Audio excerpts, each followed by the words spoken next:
Thanks so much to all of our participants, panelists for joining. Thanks to guests for hearing them. I will introduce our panelists. They are Elizabeth Hawkins in El Salvador, who has been studying the factors that lead many Salvadorans to migrate and seek asylum in the United States. And she's focusing on women who have experienced gender-based violence. David Kenner is exploring economic changes in Saudi Arabia and how the new generation of Saudis is adapting.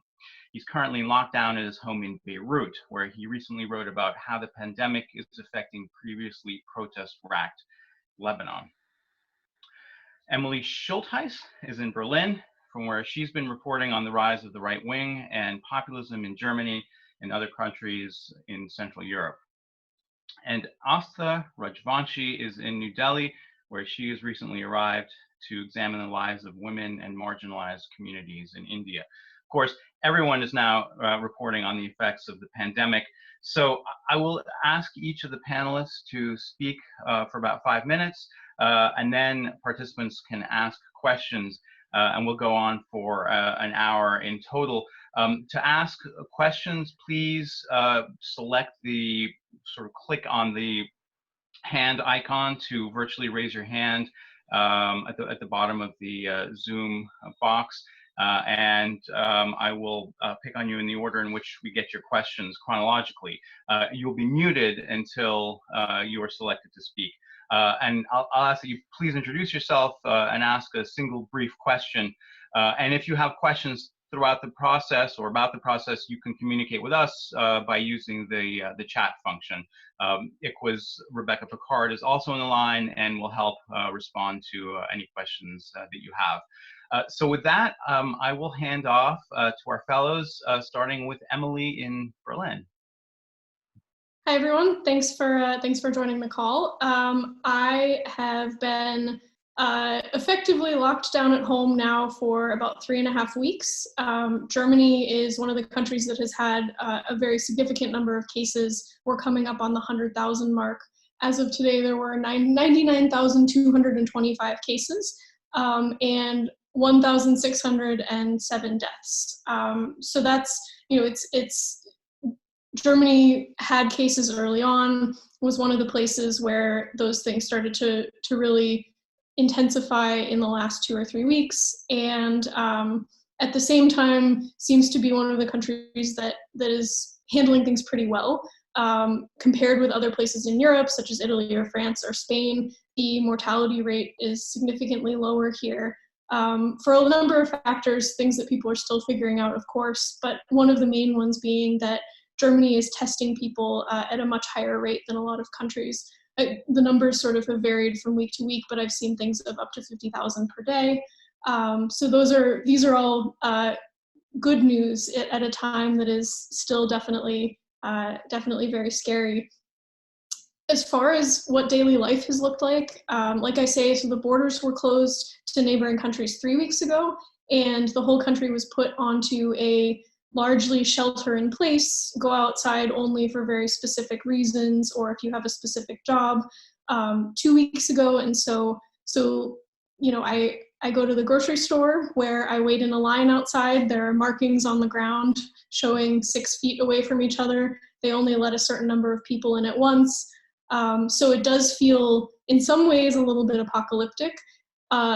On the other hand, people are indeed, you're allowed out for a walk, you're allowed out to get supplies, to get food, things like that. And so I live in a fairly populated neighborhood, and you still see a pretty normal number of people out on the street during the day. So it's kind of a strange disconnect at times between looking out and seeing people out and about, walking down the street, riding a bike, and then, waiting in line with a mask at the supermarket, or largely being confined to being at home.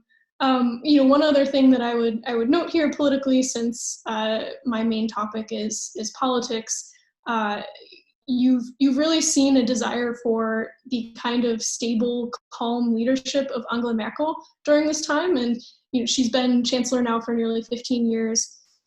Oftentimes has been criticized for being so stable and being so cautious but a couple of weeks ago, she gave her first ever primetime address to the nation where she said, please take this seriously.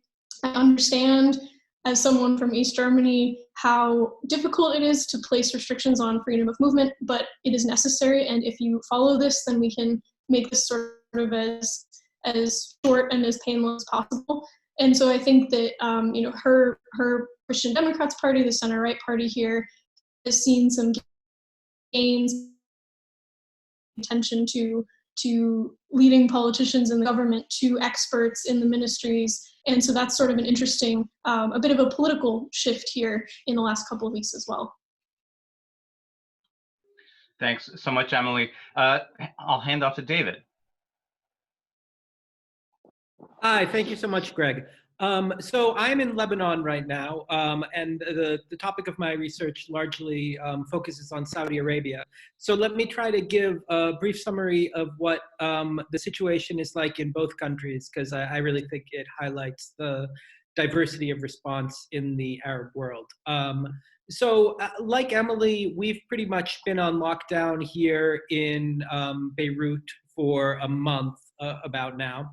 The government has imposed steadily increasing restrictions on movement and what shops are open. Right now, it's pretty much limited to supermarkets and pharmacies. And more recently, they implemented a system where you can only drive your car if you have an even license license plate, you can drive on Monday, Wednesday, Friday. If you have an odd license plate, you can drive on Tuesday, Thursday, Saturday. So they're really trying to cut down on travel. At the same time, I'm not entirely sure this is working. You can go to some areas of Beirut and there will be fairly significant traffic, and it will look slower than it normally looks, but certainly not abandoned. That is often in lower middle class areas or poorer neighborhoods, it seems to me, just anecdotally. The fact is, a lot of Lebanese cannot afford to simply stop working and sit in their homes for a month. It's a country that has been racked by both political and financial difficulties in recent days.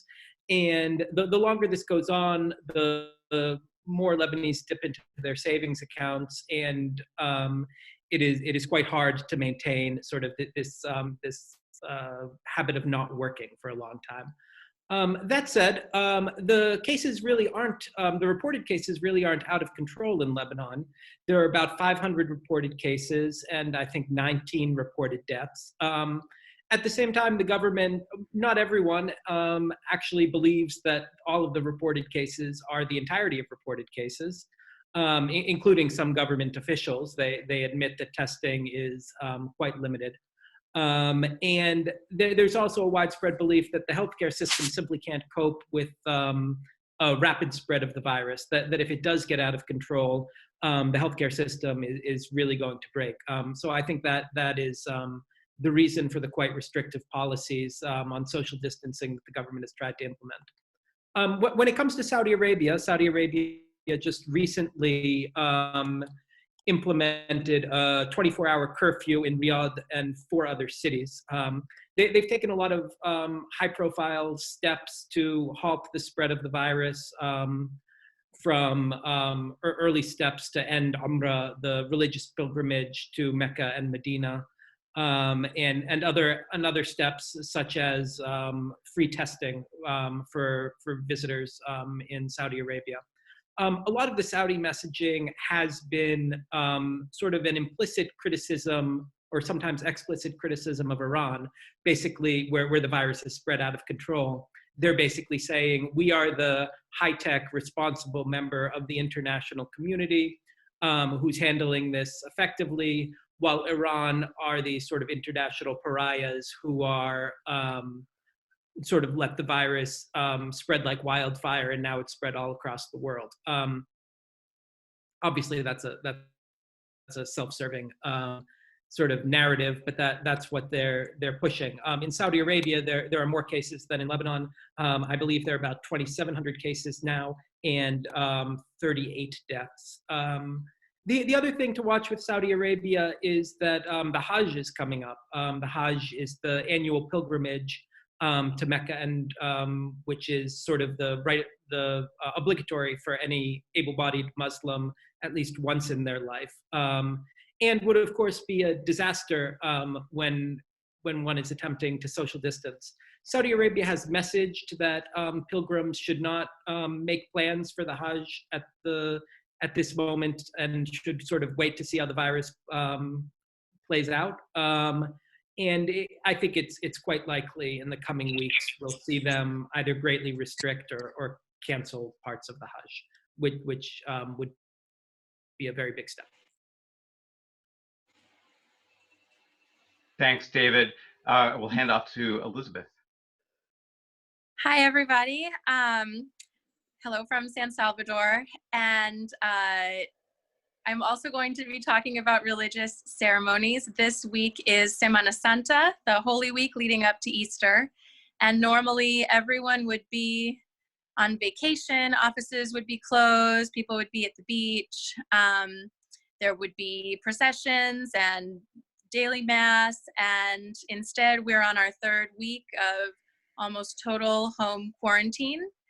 The virus came relatively late to El Salvador, at least as far as we know. The first case was not reported until March 18th.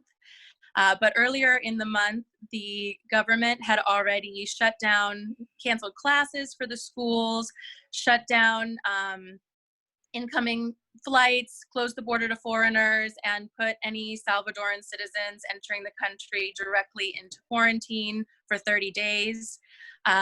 And then during the kind of the week around the first reported case, the more restrictions kept coming up. The president here, Nayib Bukele, similar to President Trump, is a very active Twitter user. So we were getting tweets that all the bars and nightclubs would be closed, and then all the public parks would be closed, encouraging people to stay home. And similar to what David said about Lebanon, I think one of the big concerns here is the healthcare system. And there has been an outpouring of investment into building new hospitals, creating facilities to be able to treat the virus when it spreads. Because El Salvador is an extremely overpopulated country. That's one reason why so many people migrate. People live close to each other in large families. And so the president has been praised for taking really early action to put these social distancing measures in place early before it gets out. On March 21st, he announced almost total home quarantine.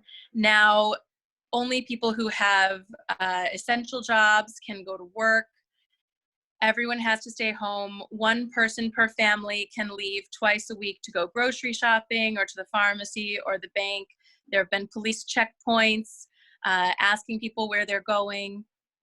The legislative body, the Asamblea, has approved a state of exception, suspending constitutional rights, including the freedom of movement. And people who violate the home quarantine are then put in quarantine for 30 days. And the language used around it is very much that it's a punishment. It's not at all clear that people are actually being tested once they reach quarantine or being released once it's learned that they don't have the virus. So far, there are still very few cases, only 78 confirmed cases, 4 deaths. But again, it's unclear that any testing is taking place outside of quarantine or that the now more than 4,000 people in quarantine are being tested and have been tested. Just last night, the president addressed the nation and extended the quarantine for another 2 weeks, and also encouraged the police and the military to be more strict with people. This is all taking place in the context of his consolidating his power. There was a big power struggle between the presidency and the Asamblea in February that led to the president taking the military into the Asamblea. Now he is accusing anyone who opposes his measures of being for the virus and for deaths. He's been criticizing human rights groups and the court that has approved some habeas corpus orders to release people from quarantine. There have also been allegations that people in quarantine are not being separated between the people who have tested positive for the virus and those who haven't. So although I think most people feel relieved that so far it looks like almost all of the cases are in quarantine and that it's not spreading throughout the population, there is a real concern about the safety of those who are in quarantine and the human rights abuses that could be taking place while the quarantine's being enforced. The last thing I'll say is just that there's a real problem with hunger. When President Bukele announced the home quarantine, he also announced that there would be a $300 subsidy to approximately 1.5 million Salvadorans who work in informal jobs, who are self-employed, who, might sell food on the street or have, informal taxi services. And that's approximately the minimum wage, but that subsidy is not reaching people. And just last week, there were large crowds outside the government offices that distribute those resources. There are still large crowds outside banks this week of people showing up trying to get their subsidy, and there's a real concern that people don't have enough to eat. So here where I am safe and comfortable. I can get grocery delivery. I'm happily writing at my desk, but very worried for those who don't have all those resources. So I think that's all. Thank you. Thank you, Emily. Asta in New Delhi. Yeah, thank you so much for having this event. I've been in India now for about a month, and it's been a pretty crazy month. It started with a bunch of protests happening around the Citizenship Amendment Act that Prime Minister Narendra Modi had introduced last year. But that slowly faded in the background as threats of the coronavirus took over. So we went under lockdown for a 21-day lockdown on March 24th. And all things considered, hearing what the other fellows are saying, India had it a bit lucky in some ways. We weren't hit by a lot of cases at the beginning, particularly considering that we have a population of 1.3 billion, the second most populous country. And I think around the time of lockdown, we were at 1,000 cases. But mid-March, there was a festival in an area in Delhi called Nizamuddin East. It was a religious gathering. It was a 3-day event, and it hosted about 300 foreign officials. And now those people have dispersed, and there's a lot of fear that has led to a spark in cases. So as of today, we were up to 4,700 cases, and it's doubled the amount of cases that India has had recently. In terms of the lockdown, it was quite an abrupt order from the president, the prime minister. It came after 2 days of having something called the Janta curfew, which was held for about 14 hours. And all of Delhi and India was asked to stay indoors. And it was really an experiment, I think, of sorts to see how India would manage in those conditions. A lot of India's employment is in the informal labor sector, similar to what Elizabeth was saying. A lot of these people rely on being out on the roads to make their living. But on that day, a lot of people obeyed and stayed in. And soon after that, we went under lockdown. And so in a place like India, it's really eerie to go out on the streets now and to see everyone completely locked inside. The roads and streets are deserted. However, there are areas where there are large populations that can't be contained. Those are people who are essentially migrant workers who come from villages outside of the main cities to come and make a living here. So a lot of them at the beginning were stranded at bus stops. There wasn't a lot of transport for them to get them home. There were a lot of people who were poor who were actually struggling for food. And the government has passed some kind of stimulus package. It's about $22 billion, but it's quite low in comparison to other countries. And there's a lot of fear that that money is not actually going to be redistributed to the people who need it the most. So while the lockdown, in many experts believe, while the lockdown was a good thing, there's a lot of confusion around how its implementation has actually been handled. And you've seen that with cases coming out of people getting beaten up by the police when they go out on the roads. There's obviously a lot of tension between police enforcement and civilians who might actually need to go out and make a living.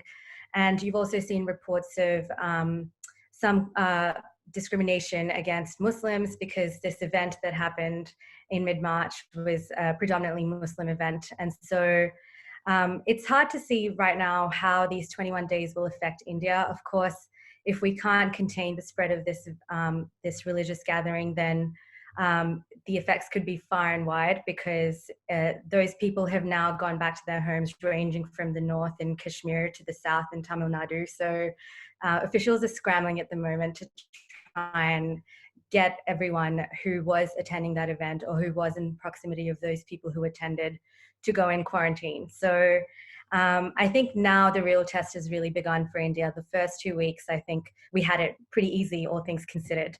And as for me, I, similar to the other fellows, have been at home, have had a pretty comfortable lockdown so far, but we'll see what happens in the next couple of days. I think the real challenge for India is after the lockdown is over. Thanks so much, Asta, and all of you. So before opening the floor to questions from participants, I'd like to ask the first question, and that's something that Elizabeth touched on already, and that is that autocratic leaders around the world have been exploiting the pandemic to seize more power and crack down on dissent under the guise of combating the virus. I think the biggest symbol perhaps of this is Hungary's Viktor Orban, who last week assumed emergency powers that enable him to rule by decree indefinitely. But the governments of well-established democracies are also using the pandemic to expand their powers to isolate people and ban public gatherings and shut down borders with very little oversight. Of course, we know that such measures are necessary to tackle the spread of COVID-19, but can you talk a little bit about your concerns about what you're seeing in your countries of any abuses? You're all living in democracies, some more democratic than others perhaps, but also in your regions, and perhaps starting with David in Lebanon, and others can jump in. Yeah, absolutely. So there was a protest movement in Lebanon starting late last year, about October last year, due to deteriorating economic situations in the country. Now, that movement has largely stalled and sort of died because of this coronavirus, which has given this new government a lot of leeway to do things that would have been political suicide to do otherwise. They cleared the tent camp in Beirut Martyr Square, which was the central square in Beirut for the protest movement. The reason they gave for clearing it was perfectly legitimate, which is that protesters shouldn't be gathering together in tents. Together they could spread the virus. But at the same time, it was self-serving in that it removed a major thorn in the side of the government. They've done things like approving large development projects that have long been opposed by activists. They've taken steps that essentially would have resulted in large street protests, except that is not a feasible strategy right now for any activists to engage in. There are, I don't want to say that there's no signs of opposition to the government's policies. There have been some nighttime protests. They've been very small. And frankly, a lot of the activists have not supported them for reasonable, legitimate health reasons. But there is still sort of anger simmering at the deteriorating economic situation in the country. There was a recent protest in the northern city of Tripoli, which has long been a hotbed for protests, and it's a very economically disadvantaged place. A taxi driver set his car on fire to sort of protest government regulations that limited his salary. The only government response to aid citizens has been about a promise of $150 per family, which is quite meager. The money is supposed to be distributed by the army, but it has not yet been distributed, and we will see if it ever is. So the political effects here have been to entrench a political elite that is deeply unpopular among some segments of the population. The nightmare scenario for the country is that this virus spreads to either sort of the out of control in the cities itself, or to the refugee camps, the Syrian refugee camps along the Syrian border. If that happens, I am not so sure that the result will be to entrench the political elite. There's sort of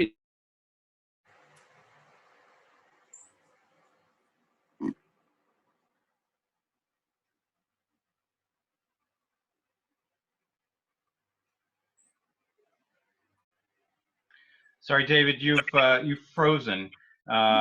So hopefully your line will unblock, and I'll move to Asta quickly. Just sort of same question to you, and of course Modi apologized for having announced the emergency measures, the lockdown, giving people only 4 hours to comply, and cause panic and police violence. What would have been the effects of really of the apology? Has it worked? And have you seen troubling signs of his actions since then?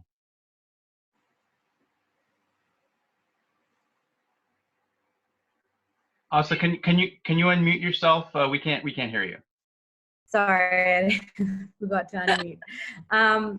I think in some ways the apology worked, in the sense that I think a lot of people feel like this is a collective request that they have to obey from the Prime Minister. It's not something that's dividing the country up. It's a requirement of all citizens to comply with the order. But in many ways, the things that I think people feel most frustrated about have not been resolved, and that's the shortage of food supply, the hit on the economic status of India, as well as just general enforcement and compliance, and ensuring that this spread doesn't actually continue to happen. I think that although the lockdown has made sure that people stay indoors, the real problem really is making sure that if the virus has started to spread, that there's enough testing, and there hasn't really been enough testing in India so far to really isolate the cases that could pose a threat for the larger country. So the apology is a very Modi-esque tactic, where I think he can make very grandiose speeches, and I think that gets the morale up for the people of India. But in terms of whether or not that's effective in containing the virus and making sure that the government is doing enough to both feed its people and also take care of them, those things remain uncertain still. Thank you very much. Do either of Emily, Elizabeth, do you want to jump in? Sure. I would add a couple things. I mean, you've mentioned Hungary, which is in Europe, and also in my my focus for the fellowship isn't just Germany, but it's also Central Europe more broadly. That's obviously the sort of most blatant example of someone using this opportunity to further chip away at democratic institutions and further, ensure that every decision is made by himself. I would also point to what's happening in Poland right now as another example of something that I'm watching and that I think is concerning, and it's a little bit tough at the moment to know quite where this is going to go. Poland, has put many of the same measures in place that Germany and that other fellows countries have. Borders have been closed for several weeks. They've been mostly on lockdown. Poland has a presidential election scheduled for May 10th. And as of now, they have said that they are planning to go ahead with that election, despite the fact that really the only one who is capable of campaigning in any sense is the incumbent from the right-wing party, the Law and Justice Party. He can go to hospitals and play the statesman, whereas the opposition candidates effectively have no ability to get their message out. And so the main opposition candidate suspended her campaign in protest. Since then, the parliament has voted to implement an entirely vote by mail system, although there are a lot of questions about how well that would really function. And international observers have basically said they're concerned about the integrity of an election should Poland decide to go ahead. I mean, in Germany, I think when we talk about concerns over privacy or concerns over slightly more authoritarian than usual measures being taken, on the whole, people overwhelmingly approve of the government's actions thus far. That said, I think there's a reason that you saw Merkel specifically referencing how difficult it is for her as someone who grew up in the former East to deal with some of these restrictions, because there is, due to the history in both parts of the country, actually, sort of a visceral dislike of private information being collected and used. I think we could see that as people discuss, coronavirus apps, tracking people who have recovered, things like that. I think that discussion will become very big in Germany going forward. Thanks, Emily. Elizabeth, go ahead. I do. I have a real quick thing I want to say. I already addressed some of this in my original talk, but I wanted to say something about the U.S. influence here, because the U.S. government is incredibly influential. I think there are real questions of sovereignty in terms of El Salvador and the rest of the Northern Triangle. And one way that's played out is that all three of the Northern Triangle countries, Guatemala, El Salvador, and Honduras, have announced that they would stop receiving deportees from the United States at the same time that they stopped allowing foreigners in and restricted the flights. And in every case, it seems like that's been quickly reversed on a humanitarian level. I don't know if it's better for people to be languishing in detention centers in the United States where there are so many more cases, or here in quarantine, but I think that's a real sign of how much these leaders may be consolidating power at home, but when it comes to the relationship with the United States, they may not have as much power to make those decisions. There's also been concern about Trump requisitioning the masks made by the company 3M that were meant for Latin America. That's an ongoing thing that people are really watching to see. Basically, will the United States allow us to implement the policies that we are trying to implement in order to protect our citizens? Thanks, Elizabeth. And of course, there was that episode where he tried to stop a shipment to Germany and was accused of piracy. Modern piracy, indeed. If that's not a statement on the current state of the transatlantic relationship, then I don't know what is. Indeed. David, good to have you back. Glad you were able to log back on. Do you want to finish up what you were saying? Yes, of course, and I'm sorry for dropping off. The internet here can be a bit spotty. I was just saying that right now I would say the virus has sort of removed the threat of public protest against the government, which has empowered the traditional political elite against opposition forces. On the other hand, if the virus spreads out of control, if it spreads to refugee camps, if it spreads through urban areas, we really might see sort of a collapse of state infrastructure, and I think the political implications would be very different. Thanks, David. So for everybody listening in, just to repeat, if you'd like to ask a question, please click on the hand icon at the bottom of the screen to raise your hand, and I'll pick on you chronologically. And you'll be muted until I call on you to speak. And please introduce yourself and state a question. I'm going to actually first ask a question from one of our somebody chatted in. Peggy Knutson asked about Germany, and of course Germany's been making headlines for having done very good testing, for keeping the mortality rate low and the spread relatively low. The last I saw, the mortality rate was above 1%, but not a lot higher than that. Emily, can you just say a few words about what Germany's been doing, and what do you think other countries can learn? Should be learning right now. I think the widespread testing is a massive help. And when we talk about why Germany has such a, at this point, and this could certainly change too, but at this point, such a lower mortality rate than a country like Italy. I mean, some of it is that Italy was, a week or two ahead of us in terms of how the virus was spreading. And so I think, many European countries could look toward what was happening there and start more quickly implementing similar measures at home. And so I think part of it is that, Germany did implement those measures in a fairly timely manner. Although I would note, interestingly enough, my family in the San Francisco Bay Area went into shelter in place actually before I went into shelter in place in Germany, which is kind of interesting. But yeah, I mean, I think the mass testing is really helpful because on the whole, the age range of the people who've tested positive seems to be significantly trends a bit lower than in Italy. And so, you're detecting cases that otherwise maybe wouldn't be detected. Those people may be asymptomatic and going around and spreading it to, friends, neighbors, people in their immediate environment.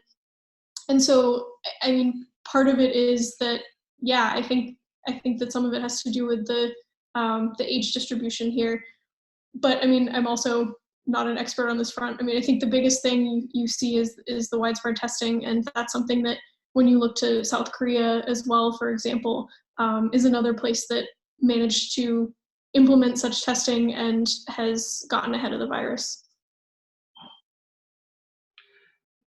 Thanks, Emily. So now I will go to Stephen Tagle. Please go ahead.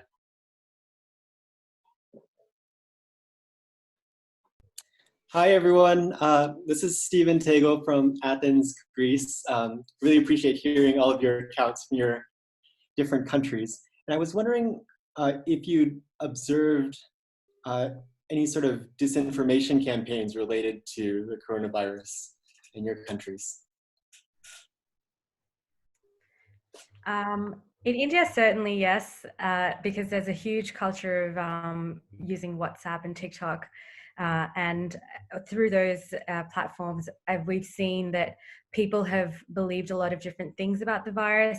Initially, when we went under curfew, people believed that banging on pots would create a strong vibration, which would make the virus go away. Just this Sunday, we had a candlelight to express our gratitude to the healthcare workers.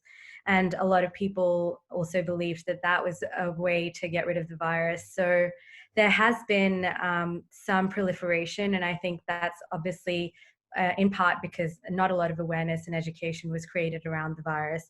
And that's not necessarily maybe the government's fault because it all unfolded so quickly, but now they are cracking down on misinformation. And I think WhatsApp today or yesterday just passed a new regulation where they would stop people from spreading that misinformation more than one person. I don't know if that's a worldwide thing, but it's certainly happening in India now because people are worried.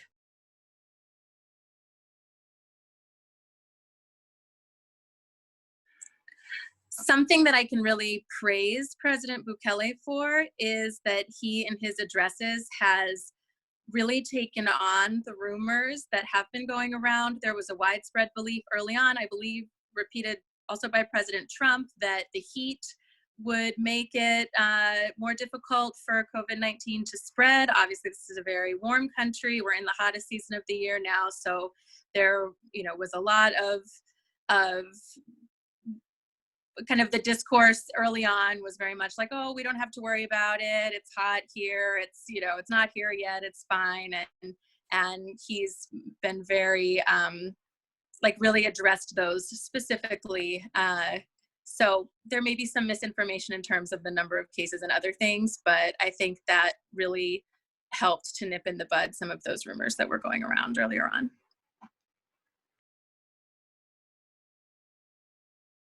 Just a brief note from here. I mean, I think that there's, just as there is disinformation kind of in the normal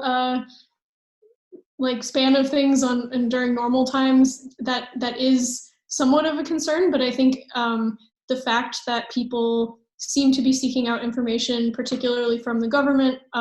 There is, for example, an epidemiologist who's like a totally nerdy guy who has started a podcast, and it has become sort of an overnight hit. And so there is actually a fair amount of attention, I think more attention than usual and more trust than usual being placed in government institutions and in experts. The flip side of this actually comes in Hungary.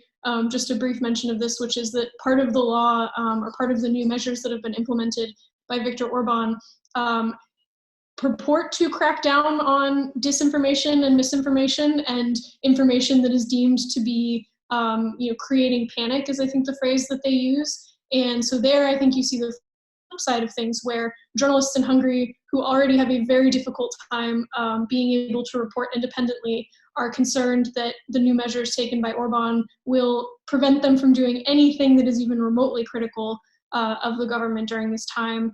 And the new measures would indeed impose a several-year-long jail sentence. So that's the kind of flip side of this that I think you're starting to see stories of similar things across other parts of Eastern and Southern Europe. And so that's something to also be paying attention to right now.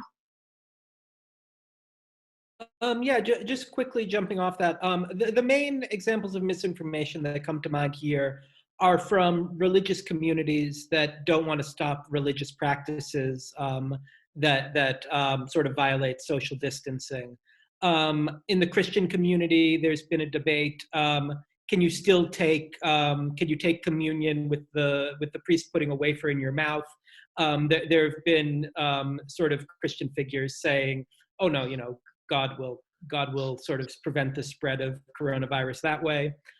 Within the Shia community, there's sort of traditions of kissing various shrines and congregating in various shrines, and people say that these shrines sort of have healing powers, or that you won't get corona in those places. Those are sort of popular statements of disinformation. I cannot think of any, or I have not seen any statements of disinformation from the government, which has actually been quite forward-leaning and accepting of science in their response. Thank you. Now we'll go to Kelly Vomaka. I hope I'm pronouncing that correctly. You are. Can you hear me? Yes. Yes. First of all, so this is Kelly Vomaka. I'm calling from Seattle. I'm personal friends with Elizabeth. I see you waving, and I'm so Hi, Kelly. You. My question for all of you, I'm a criminal defense attorney, and my question is, what's the effect on the criminal justice system in your countries? Are prisoners being released, and are the courts functioning? Are they open?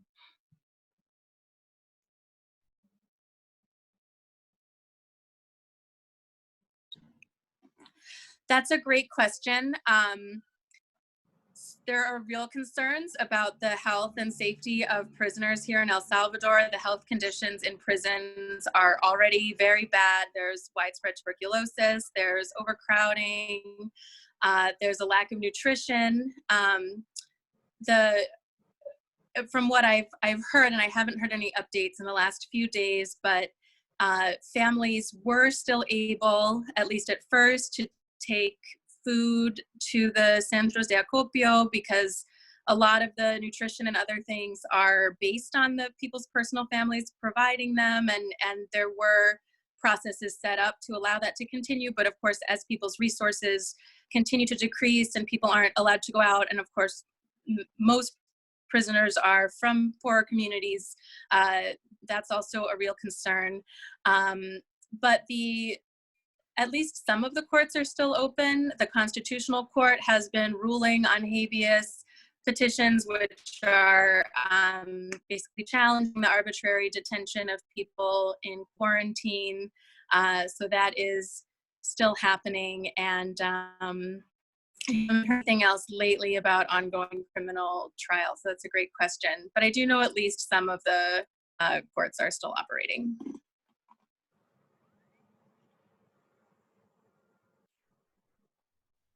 Does anyone go ahead, Elsa? Yeah. I was just briefly from India. I actually have not looked into this very well, but this is a great question. I think from my understanding, courts are definitely closed, as are every other government operations and buildings. And with prisoners, India is obviously a hugely populated country, and so is its prison population. I think New Delhi at least was trying to scrambling to give parole to all of its inmates. I don't think they've succeeded yet, and I think it's an ongoing issue that a lot of prison advocates are actually fighting for, to give them interim bail or to give them some kind of health facility so that any cases that break out in prisons can be treated. But as of now, those efforts have not really succeeded.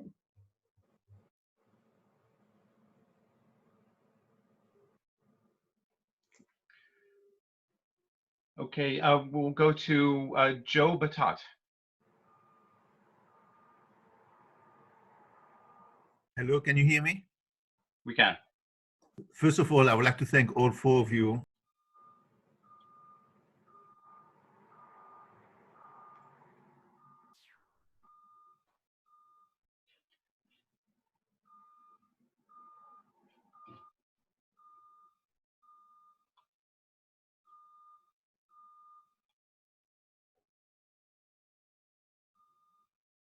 Joe, I'm sorry, we're having trouble hearing you, and I think that might be my. Hello?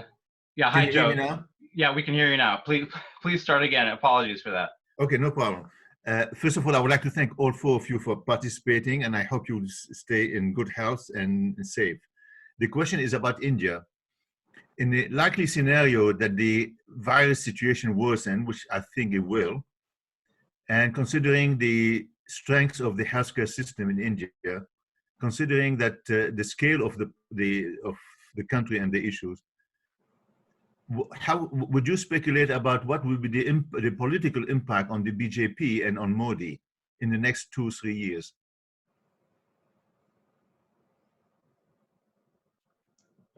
I can't hear you. I'm sorry, I struggled to unmute myself, it seems. Yeah, it's a really good question, and it's hard to speculate so far in advance, but I think Modi's popularity so far, I would say, has not waned. And one proof of that is how many people have actually listened to this order of a lockdown in a place like India. And he is trying a lot of his usual soft tactics. He has a fortnightly radio show where he's speaking to citizens. He held a webinar where he was answering questions, and a lot of people called in and asked about the lockdown. So as far as he is concerned, he is taking, I think, the political steps he needs to take to try and contain the dissent or the anger. That said, the economy of India has been at an all-time low. And obviously the effects from this lockdown are going to be widespread in that respect. A lot of jobs have been lost. A lot of people are struggling and are hungry.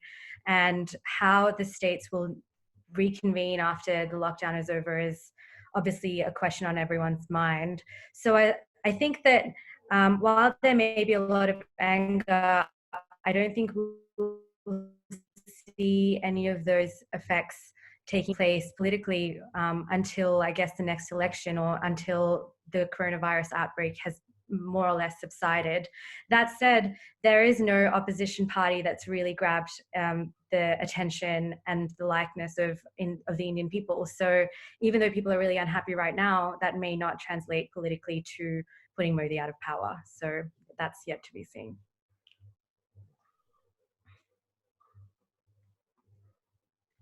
Thanks, Asta. And now we'll go to, if you give me 1 second, we'll go to Matt Chitwood, who was very recently a former fellow in China.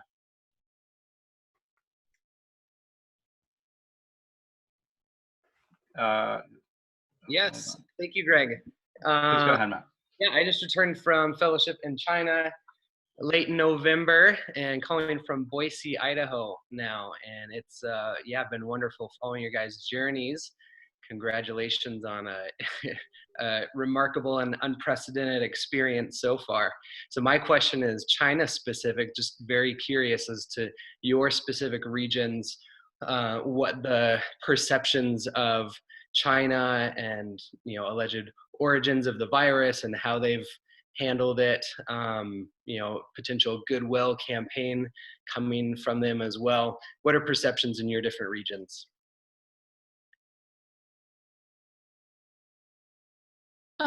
So hi, first of all, nice to hear your voice and sort of virtually meet you.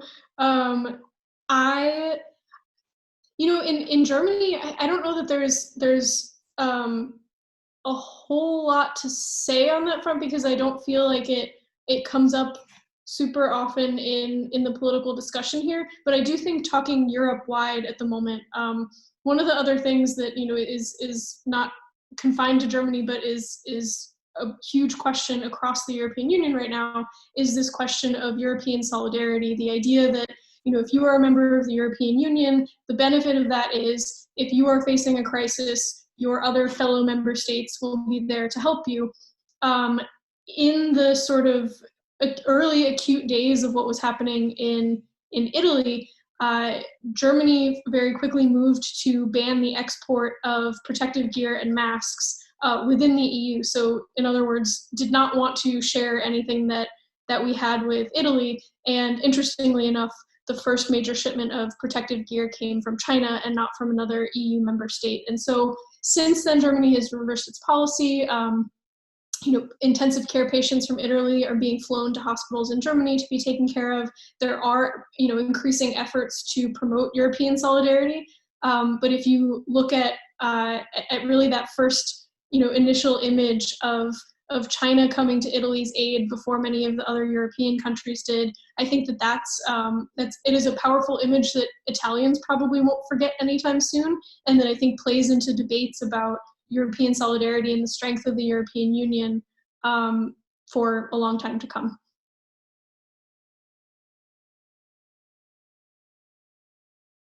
Hi, I could talk a little bit about this as it relates to Saudi Arabia. There's been a debate in Saudi Arabia for a long time that has accelerated in recent years about the extent to which Saudi Arabia can rebalance its international alliances away from the United States and toward China, whether China could be sort of an economic and security partner in the region.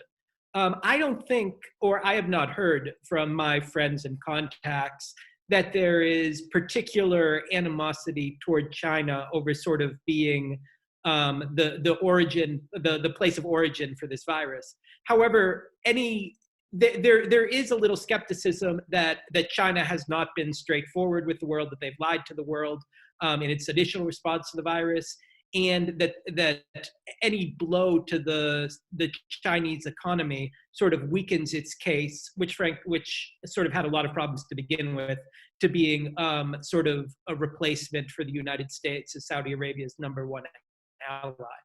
So you sort of see sotto voce some discussions about how this doesn't make China look good as sort of an international partner for Saudi Arabia.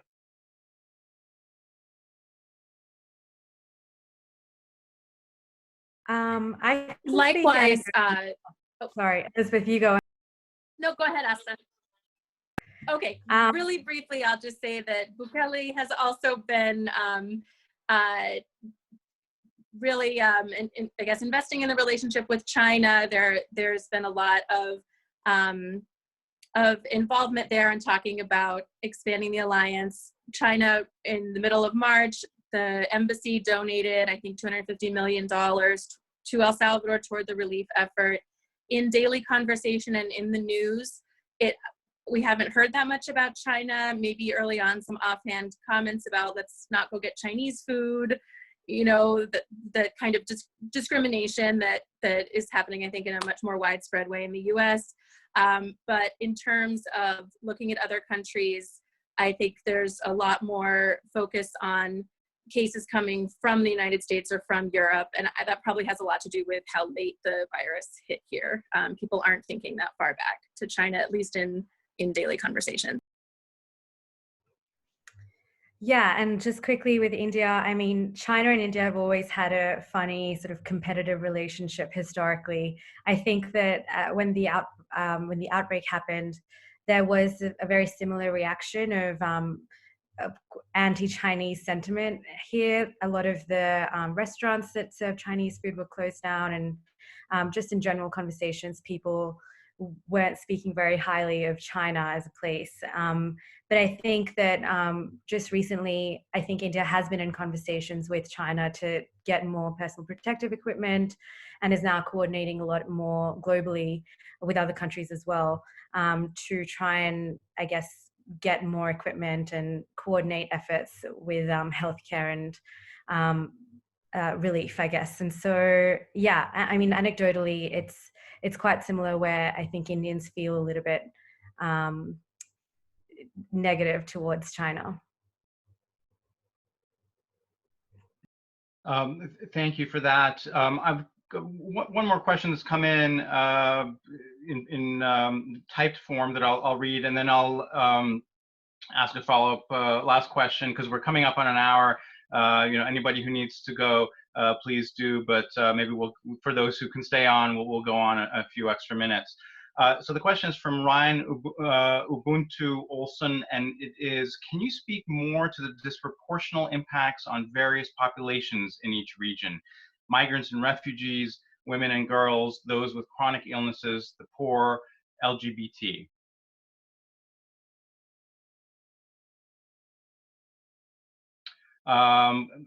Maybe starting with you, Asta. Yeah, I think proportionally speaking, it's definitely affecting the poor and the elderly the most in India. In the slums where the outbreak has just recently happened, the first man to have gotten it was an elderly man who has since died. And in terms of more widespread in India, I think the effects are definitely more on the poor people who are basically living in clusters and can't really afford to self-isolate.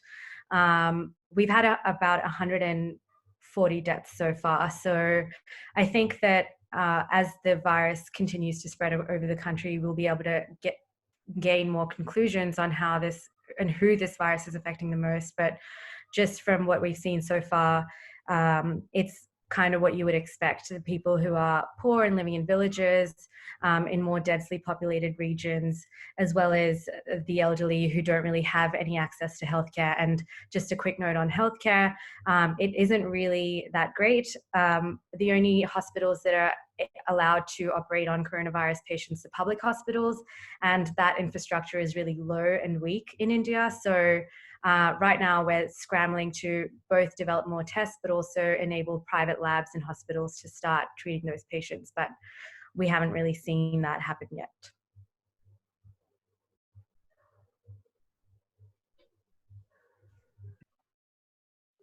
Thanks. Anyone else want to jump in, Elizabeth? Yes, I agree that it's the poor, it's the most vulnerable who are being impacted by the increased poverty, by not being able to go out and work, and the immediate economic impacts, as well as the further criminalization of their communities. When I have driven to the grocery store, I saw one police checkpoint when I was out, but at the entrance to a poor community near where I live, there were soldiers right there checking people. So I think that those communities continue to be targeted. And I think that I'm also very concerned about domestic violence and gender-based violence. There haven't been reports here. It hasn't been covered, but in other parts of the world, obviously there's been a report of increased domestic violence as people are forced to stay home and are having fewer resources. And so that's already a very big problem here. And I can only imagine that is also getting worse. So, and I think that the point about prisoners was also well taken. I think those vulnerable communities are facing the brunt of this and are also the most at risk if the virus does become widespread.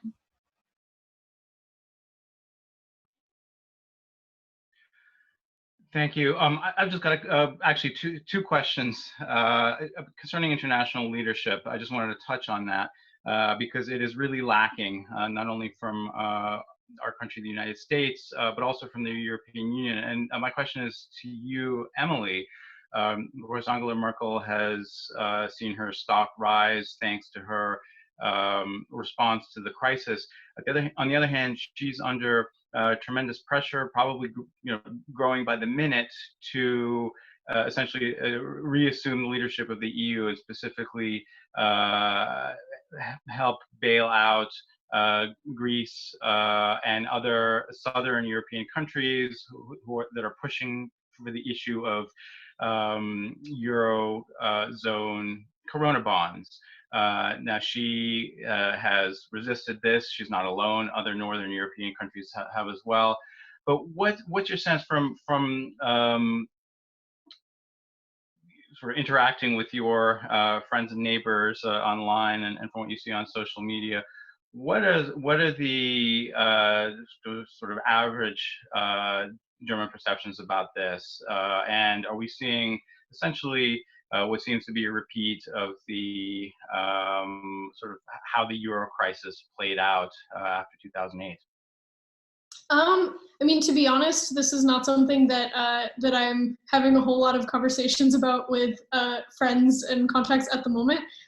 That's more sort of a "How are you doing? How is everyone surviving?" kind of base level questions, and I feel like give it another week or so, and then we'll be on to onto those sorts of things. But no, I mean, I think that there are real concerns here that the aftermath of this, let's not even talk about getting through the actual outbreak itself and the stress on health systems and the deaths and infections across the continent, but that you could see something play out that essentially exacerbates all the same fault lines that were around during the Eurozone crisis. And here in Germany, obviously, there are very complicated feelings about that. Many people were very opposed to bailing out Southern European countries. And in fact, the far-right party that I cover, the Alternative for Germany, was indeed founded in response to those frustrations. So, I mean, look, I think it's difficult to tell at this point how anything is going to turn out. But yeah, there's a real concern. I mean, those discussions are already very contentious, and a concern about what that does domestically in Germany as well is very much on the table. Thanks, Emily. And a question to all of you about how the U.S. is being perceived. Of course, this country has received quite a bit of bad press, not only for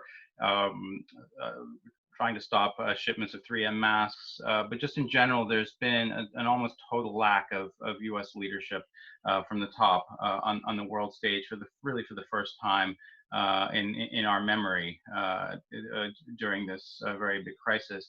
So how is the U.S. being viewed? Are there any positive examples? And I don't sort of dig too hard, but I just want to ask if there has been sort of a varied response to how the U.S. has been acting, and have there been any examples of U.S. actions, U.S. policy that have been praised in any way or not? And that's a question to all of you.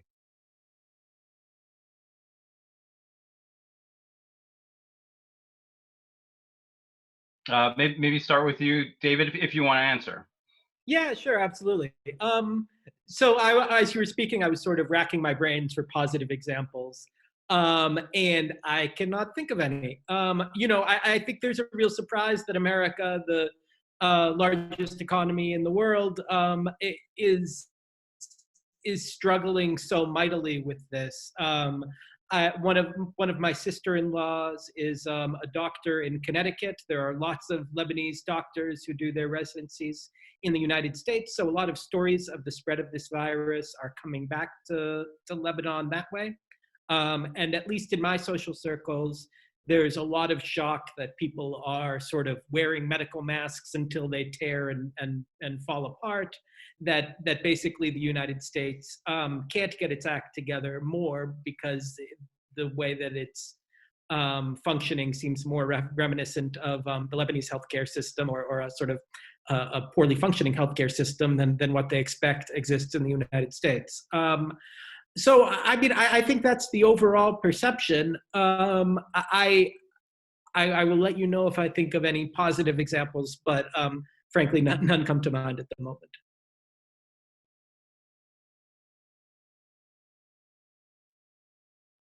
Thanks, David. Anyone else? Elizabeth, how you know, is the U.S. being perceived any differently these days?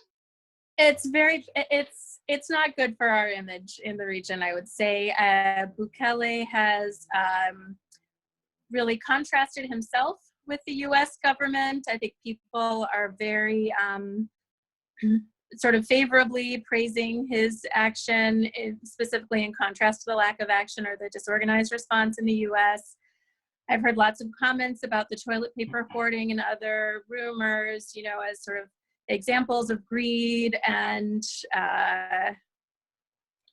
you know, I think the biggest thing I can say, I also can't think of a positive response. People are very worried about their family members in the US. Many people have family members who are undocumented, who are not covered by the stimulus bill, who don't have their jobs protected here. There are protections for people who can't be, you know, laid off or fired for not coming to work because of the quarantine. There's some political stuff happening about who should be paying their salaries, but there are protections in place. So real shock that's not happening in the US, and real fear for people there. And one of the most surreal things for me, because I am from Seattle, which was, you know, one of the earliest places that was reporting a lot of cases, is how worried people have been for my family and asking about, you know, my people. And it's a very surreal thing to have come on what seemed like maybe a dangerous journey, and that people would be worried about me, that now the tables are turned and that I'm fine, and the people around me are very concerned about, and as am I, about how my people are doing there. So that's it's been really kind of a strange experience. Oh, go ahead, Asta. Sorry. I was just going to say that I think just piggybacking off of what Elizabeth was saying, greed is a word that does come to mind when thinking about India and the US. Just today or yesterday, Trump threatened India with retaliation if they didn't continue to export face masks to the US. And I think for the people here, that's caused a lot of resentment towards the US, because we already are struggling to have enough medical equipment to treat our own citizens. But other than that, I think at first it was just surprise and bewilderment for the people to see that the US hadn't really taken the lead on this. And now I think we're seeing the fallout effects and how people are reacting to that, which is a lot of anger and also, just unfavorable sentiment. Yeah, I would also piggyback off of that. I think that all of these things are also to a certain extent true in Germany. On the greed question, you know, partially there's the shipment of masks that was in question that was on its way to Berlin. But another incident that happened a couple of weeks ago was this incident in which Trump apparently tried to buy a German pharmaceutical company which was trying to develop a vaccine, and there were reports that he was doing this with the intention of having that vaccine available solely to Americans. And obviously everyone in German politics immediately said this is completely unacceptable, and of course we can't do this. And you know, it's really horrendous that someone would even consider trying to create a vaccine and want it for their people first or their people only. And so I think, I mean, you know, I've lived here now for 3 years. I moved here a few months after Trump came into office. The way that Germans view the United States has consistently eroded over the course of that time. But I think just as this crisis has really put in clearer focus domestically in the United States some of the problems with the administration and the kind of snowballing effects of Trump's policy and Trump's style of politics, it's very much sort of hammered that home even further here. So. Thank you all. Well, on that rather somber note, well, let's leave it there. Thank you very much to our fellows for taking part. Thank you to all the participants for listening in and your very good questions. We will try to do this again at some point. Thanks again. We will post this video of the discussion online, and I will just end by saying, please stay safe and sane. Thank you very much.